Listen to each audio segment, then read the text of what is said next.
they came with it. Well, it could be. Fire? Oh, yeah.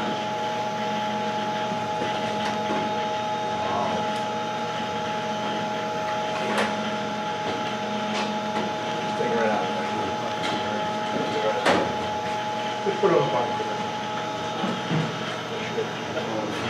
The bottom. It's all up. So that's, I mean, honestly, that's it.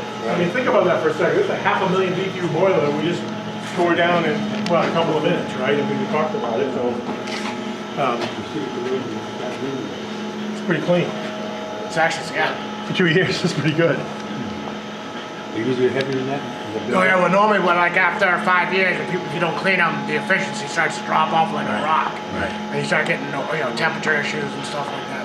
So what John's referring to is, I use the analogy maybe better for an oil boiler because I think we can visualize this a little bit better, but 1/8 of inch of soot is equal to 1 inch of insulation.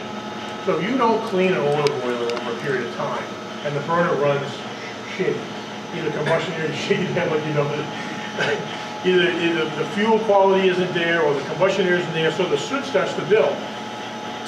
Well, once that soot now builds up on the fire side, we'll call it, which is what this is, of the heat exchanger, it can't transfer the energy. So we got all this BTU 1600 BTU temperature, 1600 degree temperature, trying to get into the water side of the boiler, but it can't because of that insulation, so to speak. So that's why it's critical to make sure you do this.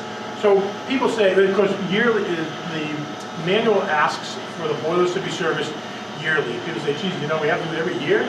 Well, it's not always so much for the boiler. I mean, it's honestly, being in the trade as long as I have been, it's probably less for the boiler and more for the system. I mean, check the pumps, check the relief valve, check the automatic feed, check your condensate neutralizer. I mean, check the whole system. So it's not just to clean the boiler, that's really not what we're doing, it's the whole system. So you don't get those no-heat calls in February where, everybody's running around anyway, so, okay? So let's take that target wall out also, John. I'll give you that tool again. We have it here. I think it's a smaller, yeah, it will be smaller. So again, the other point I'll make here is that when you look at physical access, I mean, Jesus, you can get to everything, right? I mean, the gas valve's there, the blower motor's there, everything is removable. So I'll go over this a little bit while John's doing that. There's your blower motor. If the blower motor should fail, it's easier just to pull the whole damn burner assembly out and change out your blower motor, right? And just put it back in again. Refractory, that's obvious what it's for, so we don't transfer any energy. You were asking the question about the gasket, so yeah. So why don't you go ahead and take that out. Right here's a little place you can kind of dig in if you want. I can probably give you a flathead screwdriver. The idea is that the igniter and the flame sensing rod and the gaskets probably every 3 to 5 years. Probably not a bad idea to have them on site. Yep. Not a bad idea to have them on site, just in case you run into an issue where you need them. But the gasket is really, so you can see, this is the rib that gasket sits in. So if my hands where the gasket is in here, that rib fits inside, so we tighten down on that. So what we're looking for is we just want to make sure there's elasticity in the gasket that doesn't get dry rot. That's really all we're looking for. So either twist it in your fingers, roll it up into a ball, make sure it comes back alive. It comes out of there. That's really all we're looking for. You get it? Yeah. So now what I would do is take that tool, stick it in, lift up the refractory, just kind of wobble that out on the tool. All right. We only do that, we take that refractory out. I mean, it's probably recommended to do that. You ever had that? Yeah. Well, so then just leave it.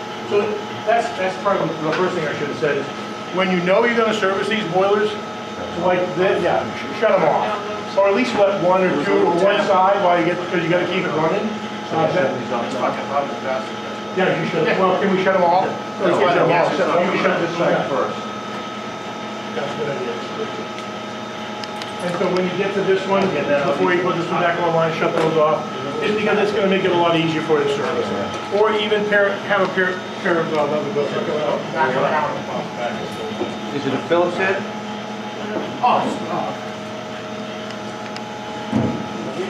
yeah, this is no, well, you don't know. You also have to hang it. That's not it. This is true. So it's not critical that you take it out, although it's nice because now it's, you know, we can do whatever we want to do now, right? So we're going to get in here. Well, I wish we had a shop back. We don't have one. You do. Who's got, It's okay. anyone got anything? That's all right. I don't have my truck. I mean, if it was John, worse, You got a back? Yeah, What about I the do. mini back? Yep. No, I got the big rigid back. yeah, any kind of bag. And you know what? We really don't need it, but we may find the other ones are going to be more gummed up. So anyway, so now we'll scratch that all up with the brush. We'll get in with a vacuum. We'll vacuum all that out. We'll get it. We'll get the big debris, which really isn't big debris, but you're apt to find. Do you have a vac over here, Joe? Oh, here. This is Is kind there a of. vacuum over here? Again, there's not a whole lot going on in there. They need to bring the Scratch it up, vacuum out, get all the shit out of there. And then we'll focus down on that Accumulate all out. 77, and then we'll go at it and scratch it all up. So you still have a problem. Nylon brush and something. Tell the guy to pick up those glue traps, though. They won't fill this stuff. One of them, Yeah, it's nylon. You use it for a lot of locker bars. Sure. Yeah. Something like that. It's hot now, with the new kind of spray, so you just hit it, obviously, it's Exactly. easy to come off easier. Yep, that makes sense to me. We just get the garbage out of that now, just so we don't, push it around. That's why we like to use the vacuum first. So if you want, why don't you put that on the floor over there. Pick that up. We need the bucket.